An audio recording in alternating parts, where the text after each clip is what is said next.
जय सनातन धर्म की। प्रिय सनातनियों, आप सभी का स्वागत है हमारे इस कार्यक्रम में। सनातनियों, आज का वीडियो जो मैं आप लोगों के लिए लेकर आया हूं, ये आपको समझाने के लिए पर्याप्त है कि इस दुनिया का मैकेनिज्म काम कैसे करता है और आप उस मैकेनिज्म में कहां पर खड़े हैं। सनातनियों, हम इस धरती पर रहते हैं। इस धरती के जितने भी नियम हैं या जितनी भी विशेषताएं हैं या इस धरती पर जितने भी संसाधन हैं, हम केवल उसी का प्रयोग कर सकते हैं। हमारी इस गैलेक्सी के अंदर एक सूर्य है, हमारा अपना एक चंद्रमा है। चंद्रमा के कारण हमारी तिथियां बन रही है, हमारे पक्ष बन रहे हैं, हमारी ऋतुएं हैं। यही सब कुछ हम इस संसार के अंदर एप्लीकेबल होता हुआ देखते हैं, क्योंकि सूर्य है तो हमारी धरती पर जीवन है, सूर्य नहीं होगा तो हमारे धरती पर जीवन भी नहीं होगा। ऐसे में हमारी जो सीमा है वो इस गैलेक्सी के आसपास ही है, इससे बाहर नहीं हो सकती। यानी मंगल के वातावरण का आपकी धरती पर प्रभाव नहीं पड़ेगा, बृहस्पति के वातावरण का आपके धरती पर प्रभाव नहीं पड़ेगा, लेकिन इन सब की उपस्थिति हमारे जीवन को बेहतर बनाने के लिए है और हमारे जीवन की हर व्यवस्था को मजबूत करने के लिए है। अब इस बात की गहराई को जरा ध्यान से समझ लीजिए। ऐसा क्या कारण है कि हमारे हफ्ते में 7 ही दिन होते हैं और इन 7 दिनों का क्रम भी इसी तरह से रविवार से लेकर के शनिवार तक। इस मैकेनिज्म के अंदर कुछ चेंजेस भी किया जा सकता होगा। तो इस विज्ञान को समझिए, जैसे हमारे समय के अंदर भी इन 7 ऊर्जाओं का वर्गीकरण है, इन 7 ऊर्जाओं का क्या क्रम है और ये कैसे हमारे जीवन के साथ जुड़ी है, हमारे समय के साथ जुड़ी है, इसका एक ब्लूप्रिंट हमारे सामने है कि वीकडेज होते हैं संडे से लेकर सैटरडे तक। लेकिन क्या ये विज्ञान कहीं और भी काम करता है? क्या ये नियम कहीं और भी काम करता है? हमारी ज्योतिष विज्ञान के अंदर भी इन 7 ग्रहों को ही महत्व दिया गया है। राहु केतु छाया ग्रह है। हमारे शरीर के भीतर भी 7 ऊर्जा चक्र है। अब चलिए, ये बात तो वो है जिस पर आप यकीन करें ना करें, माने ना माने, ये आपके ऊपर है। आप कह सकते हैं 7 डेज हैं वीक के अंदर, ये तो किसी लॉजिक के आधार पर रखे होंगे, इसमें इस विज्ञान का क्या काम, ज्योतिष का क्या काम, या इस सनातन धर्म का क्या काम है, आप कह सकते हैं। लेकिन इस ब्रह्मांड का पहला नियम जो सनातन का नियम है वो ये है कि ब्रह्मांड 7 ऊर्जाओं से मिलकर बना है और इस मैकेनिज्म से ही सृष्टि के अंदर हर चीज का निर्माण है। अब एक बात को समझ लीजिए, आपका ये शरीर जो बना है ये भी हम इंसान ने नहीं बनाया है, ये कुदरती तौर पर निर्मित होता है। यानी मां के गर्भ के अंदर हमारे इस शरीर की रचना होती है। इस शरीर के अंदर कौन सा अंग कहां है और क्या काम करेगा, ये हम इंसानों ने तय नहीं किया है, ये ईश्वर के द्वारा निर्धारित है। यानी ऐसा नहीं हो सकता कि एक इंसान जिसकी आंखें वही है जहां हमारी है और एक इंसान इन आंखों को पीछे लेकर आया है, या किसी व्यक्ति के दोनों हाथ यहां ना होकर किसी और जगह पर लगे हुए हैं। ऐसा आपने नहीं देखा होगा। इन अंगों की विकृति हो सकती है, लेकिन इन अंगों का स्थान निश्चित है। मानव के शरीर का निर्माण, इसकी प्रक्रिया ये निश्चित है। आखिर ये प्रक्रिया बनाई किसने? आखिर ये प्रक्रिया इसी तरह से काम कैसे करती है? हम 9 माह के अंदर ही मां के गर्भ से बाहर क्यों आते हैं? या 7 माह से पहले तो हमारे जन्म का निर्माण हो ही नहीं सकता। यानी 7 माह से पहले तो हम अगर इस मां के गर्भ से बाहर आ गए तो हम जीवित रह नहीं सकते। ये वो चीजें हैं जिसके बारे में हम यही कहेंगे कि ये कुछ तो ऐसा है जो हमारे नियंत्रण में नहीं है, किसी और के नियंत्रण में है। तो सनातन एक बात को समझिए, जैसे सप्ताह में 7 दिन हैं, उनका एक क्रम है, इन 7 ऊर्जाओं का भी एक क्रम है। उसी क्रम के आधार पर सप्ताह के 7 दिन बने हैं और उसी क्रम के आधार पर आपके इस शरीर का भी निर्माण हुआ है। और इस शरीर के निर्माण के साथ जो अंग जिस ऊर्जा को रिप्रेजेंट कर रहे हैं, उनके अंदर वही क्षमता है। इस ब्रह्मांड का पहला आयाम है और उसका मुख्य स्रोत है सूर्य अर्थात गर्मी अर्थात ऊष्मा। ऐसे में हमारे इस शरीर का भी जो पहला हिस्सा है वो है हमारा सर, हमारा मस्तिष्क। ये ब्रह्मांड की पहली ऊर्जा से निर्मित है और इसीलिए ब्रह्मांड की पहली ऊर्जा का सीधा संपर्क यहीं से होता है और इसीलिए हम कहते हैं कि ये हमारा जो सहस्त्रदश कमल है ये ब्रह्मांड की ऊर्जाओं को अपनी ओर आकर्षित करता है। और इसीलिए आपने सुना होगा भाई इसका दिमाग तो बहुत गर्म है। तो आखिर ये अवधारणा, ये कहावतें हमारे बीच में क्यों शामिल हुई? इसका दिमाग बहुत गर्म है मतलब ये वही ऊर्जा का पहला स्रोत है जिसकी मूल प्रकृति है तापमान, गर्मी, ऊष्मा और ये इसी को रिप्रेजेंट करता है। तो हम यहां यही कहते हैं अगर किसी व्यक्ति का दिमाग संतुलित नहीं है, क्रोधी है, तो हम कहते हैं भैया इसका दिमाग तो बहुत गर्म है क्योंकि यहां ब्रह्मांड का पहला तत्व सक्रिय है। उसके बाद ब्रह्मांड का दूसरा तत्व जो चंद्रमा को रिप्रेजेंट करता है और आपके शरीर के अंदर आपके चेहरे को, आपके गर्दन के ऊपर के हिस्से को रिप्रेजेंट करता है। जैसे चंद्रमा चंचल है, बहुत तेज गति से चलता है, आपका मन भी चंचल है, बहुत तेज गति से मूव करता है। जल की भी कोई स्थायी सीमा नहीं है, जल का भी स्थायी रूप नहीं है। उसी तरीके से आपके चेहरे के भाव भी स्थिर नहीं है। पल प्रतिपल आपका यह चेहरा अलग अलग भावों को प्रदर्शित करता है। क्रोध का भाव है, प्रेम का भाव है, विनम्रता का भाव है। यानी इस पूरे शरीर के मैकेनिज्म के अंदर अगर कहीं कोई भावों की अभिव्यक्ति है तो वो केवल और केवल चेहरे से है। ऐसे में ब्रह्मांड का दूसरा आयाम और उससे इस चंद्रमा का निर्माण, और चंद्रमा के अलावा आपके शरीर की अगर हम बात करें तो आपका चेहरा जो इस ब्रह्मांड के दूसरे आयाम को रिप्रेजेंट करता है। ब्रह्मांड का तीसरा आयाम जहां पर सृष्टि का निर्माण है, ग्रहों में वो मंगल है और आपके शरीर के अंदर जो तीसरी ऊर्जा का स्थान है वो है आपके बाहु यानी आपके हाथ। आपके इस शरीर के अंदर सबसे ज्यादा अगर ताकतवर हैं तो वो आपके हाथ ही हैं। इन हाथों से ही आप अपना हर कार्य करते हैं और आपके ये हाथ ही ऐसे हैं जो आपके शरीर के किसी भी अंग को स्पर्श कर सकते हैं। इसके अतिरिक्त ऐसा कोई भी अंग नहीं है जो आपके शरीर के प्रत्येक अंग को स्पर्श कर सकता हो। ऐसे में सनातन एक बात को समझिए, जैसे ब्रह्मांड का तीसरा आयाम है नवनिर्माण, सृष्टि का निर्माण यानी कि भौतिक वस्तुएं, जीव जगत, उसी तरीके से ग्रहों के लेवल पर ये मंगल है और हमारे शरीर के अंदर ये बाजू है, हाथ है। ऐसे में इस ब्रह्मांड की तीसरी ऊर्जा का जो संचालन होता है वो आपके इन्हीं हाथों से होता है और ये उतनी ही ताकतवर है जितना ब्रह्मांड में मंगल और इस ब्रह्मांड का तीसरा आयाम। उसके बाद ब्रह्मांड का चौथा आयाम जिसे ग्रहों में बुध कहा गया है और आपके शरीर के भीतर आपके हृदय का स्थान, आपकी छाती, ये बुध के स्थान को रिप्रेजेंट करता है। यानी इसके निर्माण में बुध की एनर्जी काम आती है। ऐसे में जैसे बुध आपको बुद्धि देता है, लेकिन आपने सुना होगा भाई ये तो साफ दिल वाला इंसान है, अरे तो बहुत कठोर हृदय का इंसान है। यानी आपकी बुद्धि जो काम करती है उसके संदर्भ में भी आप अपने इसी हिस्से को ही रिप्रेजेंट करते हैं।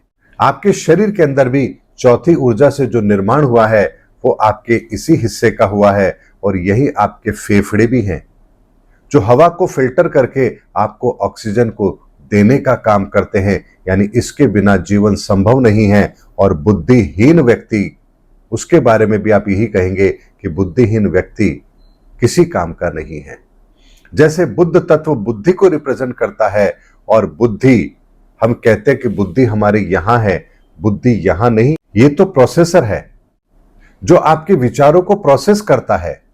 वास्तव में तो आप अपने हर काम को हृदय से करते हैं। जो दिल में आता है वही करते हैं, जो दिल कहता है आप वही करते हैं। आपका दिल खुश है, आप खुश हैं, आपका दिल उदास है, आप उदास हैं, क्योंकि सारे नियंत्रण इसी हिस्से से हैं। जैसे बुद्ध तत्व इस धरती के अंदर उन जीवों का निर्माण करता है जो स्वयं निर्णय ले सकते हैं, उसी तरीके से आपके इस शरीर के अंदर भी ये हृदय ही ऐसा है जो आपको कुछ सोचने समझने की ताकत देता है, उसकी प्रवृत्ति और प्रकृति निर्धारित करता है। और यहीं से जो विचार पैदा होंगे, यहीं से जो भावना पैदा होंगी, उसी को प्रोसेस करने का काम आपकी बुद्धि करेगी। इसी तरीके से ब्रह्मांड के अंदर पांचवा आयाम है, जो है ज्ञान का, बृहस्पति का। ग्रहों में वो बृहस्पति है और ब्रह्मांड का वो पांचवा आयाम है जो इस पूरे सृष्टि के संतुलन को कायम रखे हुए है। और इसका हमारे शरीर के अंदर जो रोल है, ये जो हिस्सा है, वो है हमारा पेट, यानी छाती से नीचे का हिस्सा। इस हिस्से के अंदर भी आप देखिए हमारी पूरी पाचन क्रियाएं हैं, पाचन तंत्र है। यहां नाभि भी है।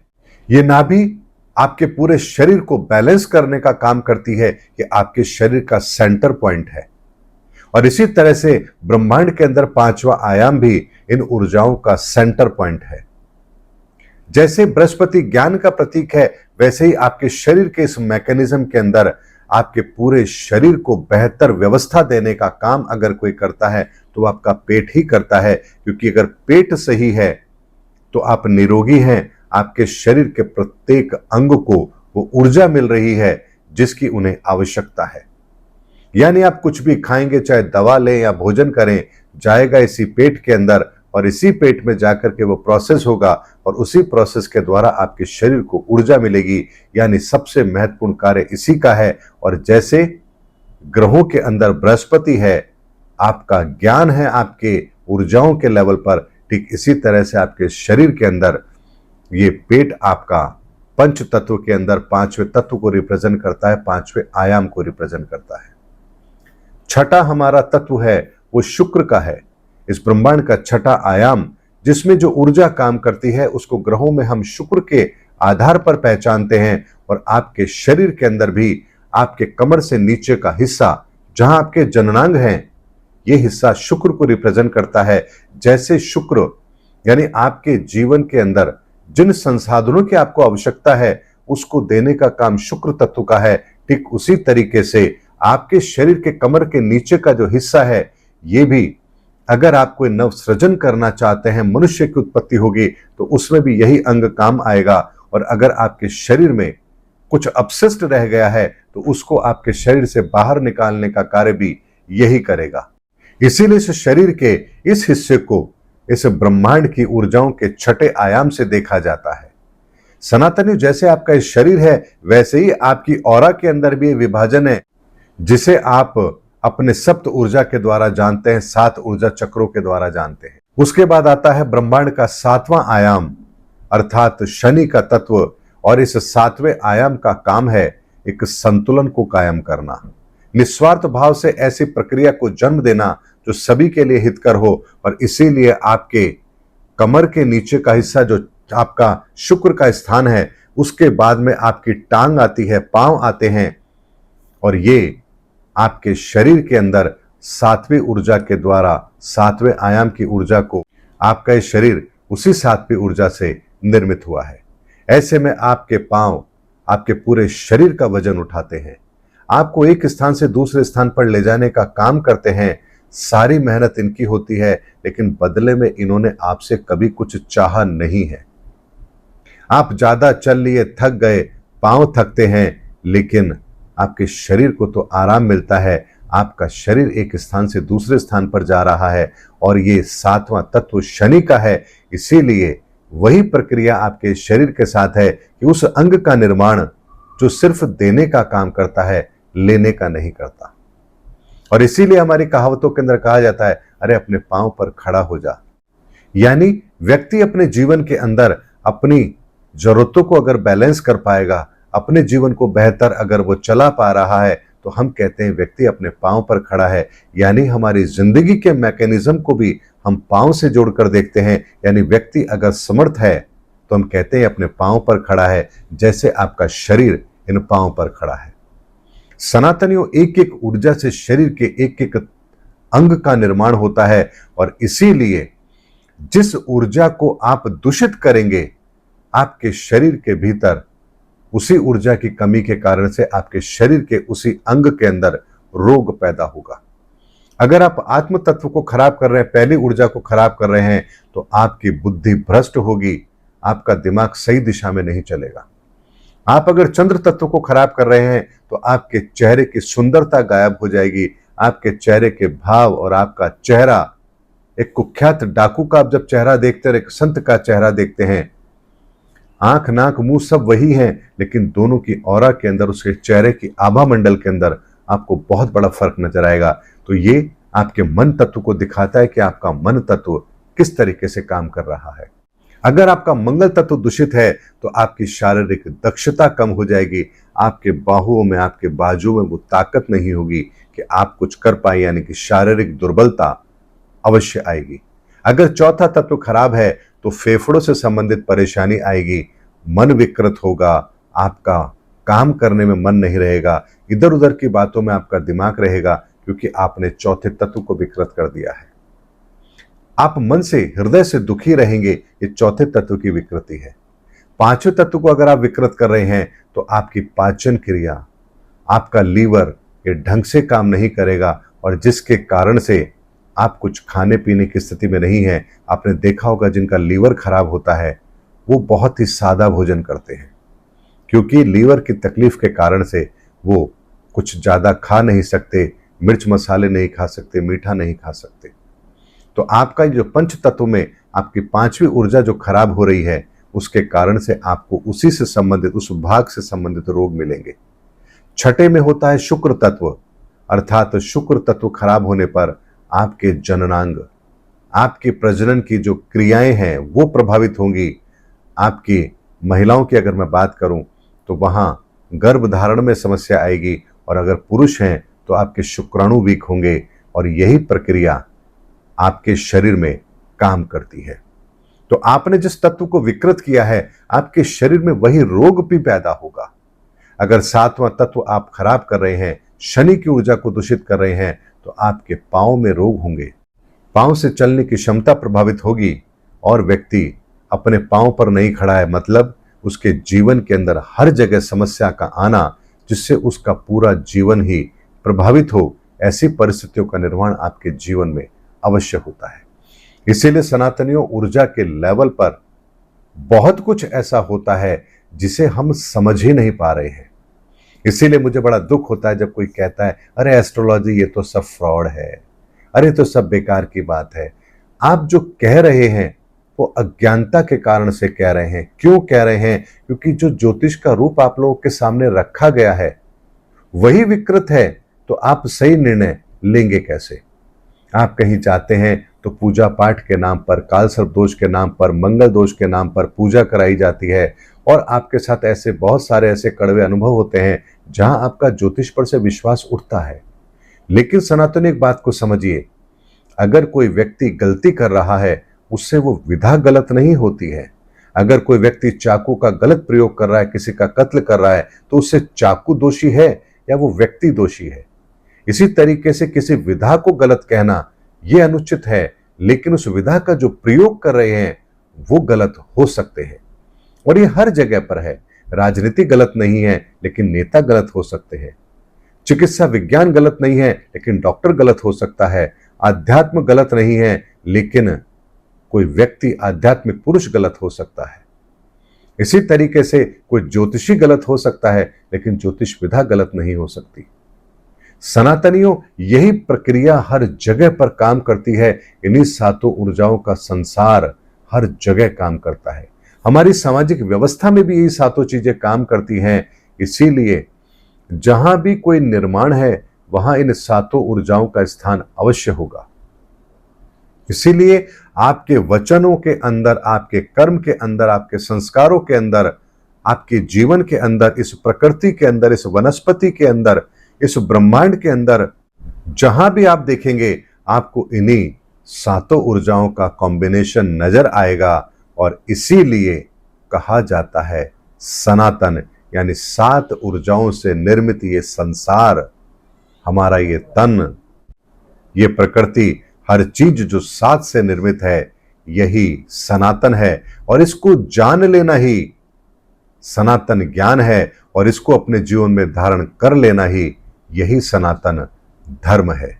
इसीलिए इससे बड़ा कोई धर्म हो नहीं सकता, इससे बड़ी बात, इससे बड़ा विज्ञान और कोई हो नहीं सकता, और इससे बड़ा कोई सत्य और कोई हो नहीं सकता। इसीलिए इस सनातन की गहराई को समझिए, इसकी कहां कहां उपस्थिति है उस बात को समझिए, उन चीजों को अपने जीवन में शामिल कीजिए, फिर देखिए आपका जीवन इस संसार के अंदर सबसे बेहतर होगा। ना जीवन में दुख होंगे, ना तकलीफ होगी, और ना ही ये समाज इतना विकृत होगा। और इसीलिए सनातनी एक बात को समझिए, हमारे इस संसार के अंदर आने के अंदर भी इन 7 ऊर्जाओं का बहुत बड़ा रोल है। इस धरती पर अगर कोई व्यक्ति जन्म ले रहा है तो उसके कम से कम 2 तत्व तो विकृत जरूर होंगे, कम से कम, और अधिक से अधिक 5 तत्व उसके विकृत हो सकते हैं। ऐसे में अगर जिनके 2 तत्वों से कम तत्व विकृत हैं तो ईश्वर उन्हें इस संसार में भेजता ही नहीं है, वो देवताओं की श्रेणी में होते हैं। और जिनके 5 तत्व तक, यानी 2 से 5 तत्व तक विकृत होते हैं, उन्हें अपने तत्वों को ठीक करने के लिए इस संसार में मनुष्य की योनि में भेजा जाता है ताकि वो अपने तत्वों को ठीक कर सके। और जिनके 5 से ज्यादा तत्व खराब होंगे वो मनुष्य योनि में आएंगे ही नहीं, वो भोग योनि में आएंगे, यानी जीव बनकर आएंगे। वो जीव जो मनुष्य नहीं है लेकिन अन्य प्रक्रियाओं को वो कर सकते हैं, यानी जानवरों की श्रेणी में या और 84 लाख योनियों की श्रेणी में। ऐसे में सनातनियों, आप अपने इन तत्वों को कितना विकृत कर रहे हैं, यही तय करेंगे कि आप देवताओं की श्रेणी में जाएंगे या 84 लाख योनियों को भटकने पर मजबूर होंगे। इसका निर्णय आप स्वयं करते हैं, कोई और नहीं करता है। इसीलिए इस विज्ञान को समझ लीजिए, कोई दूसरा आपका कल्याण नहीं करेगा। तो जो मार्केट में लोग घूम रहे हैं, हमारा सत्संग सुन लो, हमारी किताब पढ़ लो, हमारा ये कर लो, तुम्हारा कल्याण हो जाएगा, मैं भगवान हूं, इन पाखंडियों से दूर रहिए। इस विज्ञान को समझिए, आपका भला भी आप ही कर सकते हैं और आपका बुरा भी आप ही कर सकते हैं, कोई और कर ही नहीं सकता। आपके कर्मों को आपको काटना है, कोई और नहीं काट सकता, और आप जो कर्म करेंगे उसका फल भी आप ही को भुगतना है, कोई और नहीं भुगत सकता। हाँ, कोई आपको दिशा दिखाने वाला हो सकता है और इसीलिए उन्हें गुरु की संज्ञा दी गई है, लेकिन वर्तमान में तो गुरु खुद ही दिशा भ्रमित हैं, तो वो किसी और को दिशा क्या दिखाएंगे।